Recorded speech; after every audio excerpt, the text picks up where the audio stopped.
I feel like my muse has kind of always just been the city. You know, I don't mean Manhattan, I mean New York City.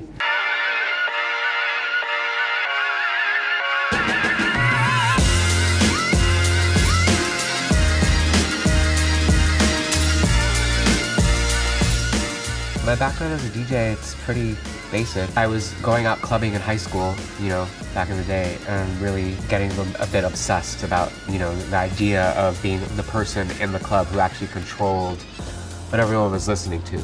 And yeah, I just felt like, okay, I think I could do that. So I was given a pair of turntables right when I was graduating high school from a friend of mine. I just started messing with it, and soon after that, just started playing out in college. Just like, I got the bug. I was feverishly collecting records and like just trying to make sure I had everything and like every genre. Like I wanted to be able to play everything. When I was finished with college and I came back to the city, I just jumped right in to the scene and just started DJing all the time. The thing that's happened since nightlife has exploded here in Brooklyn, after playing clubs in Manhattan for so long, what I really felt excited about when Brooklyn started to happen, not that it wasn't happening before, but the kind of like the new electronic music scene as we know it now in Brooklyn, it felt very open.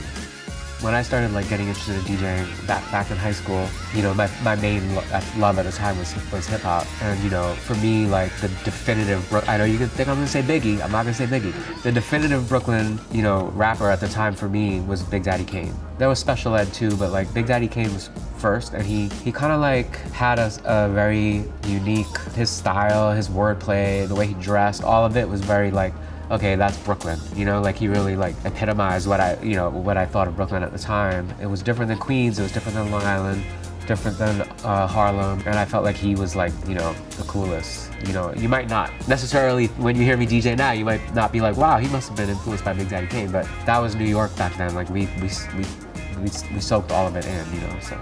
Sometimes I feel like, actually, I feel hard on myself because I feel like I don't have a signature sound. And I'm like, does that suggest that I'm not a consistent, you know, DJ or something? Like, I wonder if like, you know, 5 years from now, I'm gonna look back on the stuff I'm playing right now and be like, oof, you know? And that has happened before, you know? But I just don't, I find myself getting bored really easily staying in one lane. So I'm kind of like always shifting around with like what I want to play. I don't care about BPM, I don't care about genre, just play what I like.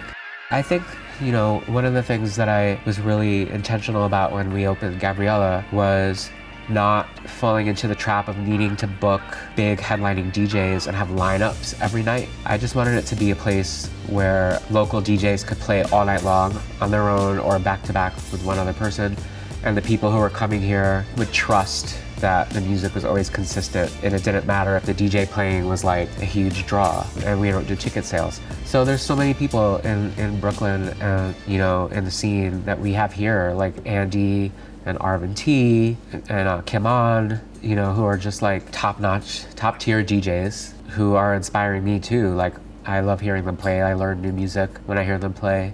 I don't know. When I make music, it's really like a thing that I only do when I feel a need for it. I don't plan it. I'm not like one of those people who's like, gotta go to the studio and like try to work. I only make music when I all of a sudden have an idea or it feels right. It's gonna be really corny, but I feel like my muse has kind of always just been the city. You know, I don't mean Manhattan, I mean New York City. Like, when I feel inspired, it's like when I'm like, you know, going across the bridge and I just see the buildings, and or like playing music on like a rooftop with a sick view, or just walking down the street, you know. That's kind of always informing the music I make and, you know, how I'm gonna play that, you know, that day or that night.